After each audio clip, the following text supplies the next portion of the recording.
RTV app వార్తల్ని క్షణాల్లో చదివే అవకాశం ఉంటుంది. ఒక న్యూస్ పేపర్, ఒక టెలివిజన్ ఛానల్ మీ చేతుల్లో ఎప్పుడూ ఉంటాయి. అలాట్మెంట్ చెప్పిన విధానం మీద అలాట్మెంట్ చేంజ్ అయింది.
మళ్ళీ కష్టపడి 5 ఎకరాల భూమి మేము కొనుక్కున్నాం సార్.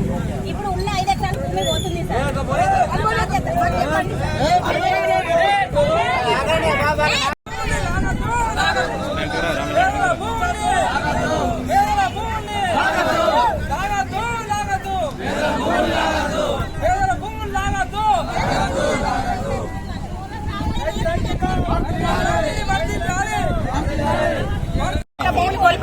ఇప్పుడు 15 ఎకరాలు పోయినాయి.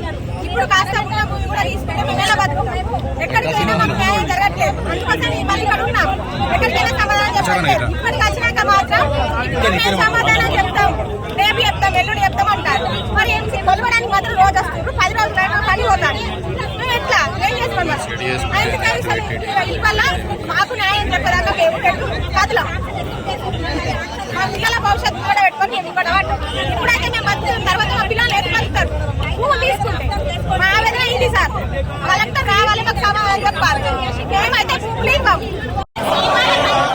ప్రాజెక్టు కింద 16 ఎకరాల భూమి కోల్పోయినాం సార్. ఉన్న 5 ఎకరాలు కూడా ఇప్పుడు మేము కోల్పోవాల్సి వస్తుంది సార్. ఉన్న ఫీల్డ్ని మీరు ఉన్న రోడ్డును హైవే చేసుకోండి సార్. రోడ్డుతో మాకు పని లేదు. దయచేసి మా భూములు లాక్కోకండి. మేము భూములు తలుసుకోలేదు. మా భూములు మాకే కావాలి సార్. మాకు డబ్బు పరంగా ఏ పరంగా మా కొత్త భూములు కన్ఫ్యూజ్ చేయాల్సిన అవసరం లేదు. మేము మాత్రం భూములు ఇవ్వం సార్. కలెక్టర్ గారు సార్ చెప్తున్నా, ఆర్టీఓ సార్ చెప్తున్నా, ప్రతి ఒక్కసారికి దయచేసి చెప్తున్నాం, మా కడుపులు కొట్టకండి. మా పిల్లలకు భవిష్యత్తు ఉంది. ఇదివరకే మేము 14 ఎకరాల భూమి కోల్పోయిన ఉన్న రైతులందరూ ఎల్లంపల్లి ప్రాజెక్టు కింద పోయిన రైతులే. ఇప్పుడు మళ్ళీ మా భూములే లాక్కుంటున్నారు సార్. మీకు రోడ్డు వేసుకోవాలి అని అంటే గోదావరి రోడ్డు మీద వేసుకోండి. ఉన్న హైవే పెంచుకోండి. మా రైతుల భూమి మాత్రం లాక్కోవద్దు సార్. ఇదే చెప్తున్నా నేను. ప్రతి ఒక్కసారికి చెప్పేది ఇదే సార్. ఈ ధర్నాలో పాల్గొన్నటువంటి రైతులము ధర్నాలో ఎందుకు పాల్గొనవలసి వచ్చిందంటే, మేము ఇదివరకు ఎల్లంపల్లి ప్రాజెక్టులో భాగంగా మేము 16 ఎకరాలు 20 ఎకరాలు కోల్పోయినటువంటి రైతులము. మా దగ్గర లక్షపేట నుంచి మోదెల మున్సిపాలిటీ కలుపుకొని సూరారం, గుళ్ళకోట, పోతపల్లి, పడతనపల్లి అటువంటి గ్రామాల ప్రజలము ఈ ధర్నాలు పాల్గొన్నాము. ధర్నాలు పాల్గొన్నటువంటి కార్యక్రమం ఏంటంటే, ఇదివరకు అలైన్మెంట్ చేసినటువంటి గంపలపల్లి మీదుగా గద్దెరగడ వరకు చేసినటువంటి ఫస్ట్ అలైన్మెంట్ మార్చడం జరిగింది. అటువంటి అలైన్మెంట్ మార్చడం ఎందుకు జరిగింది? ఎవరి కోసం, ఎవరి ప్రోత్బలం కోసం జరిగింది.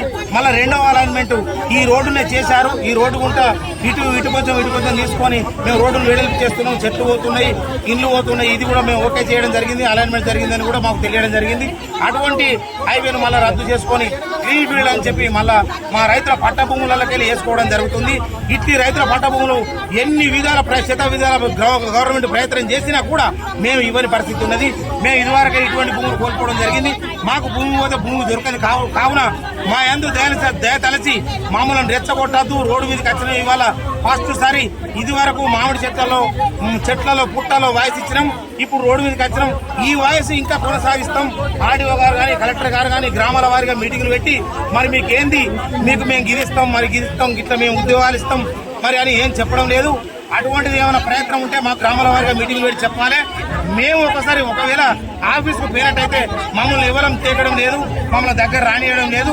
ఇటువంటిది ప్రయత్నాలు మానుకొని హైవేనే కొనసాగించాలని చెప్పి ఇటువంటి ఉన్న పాత హైవేనే కొనసాగించాలని మా యొక్క రైతులందరి తరఫున మా యొక్క మనవి.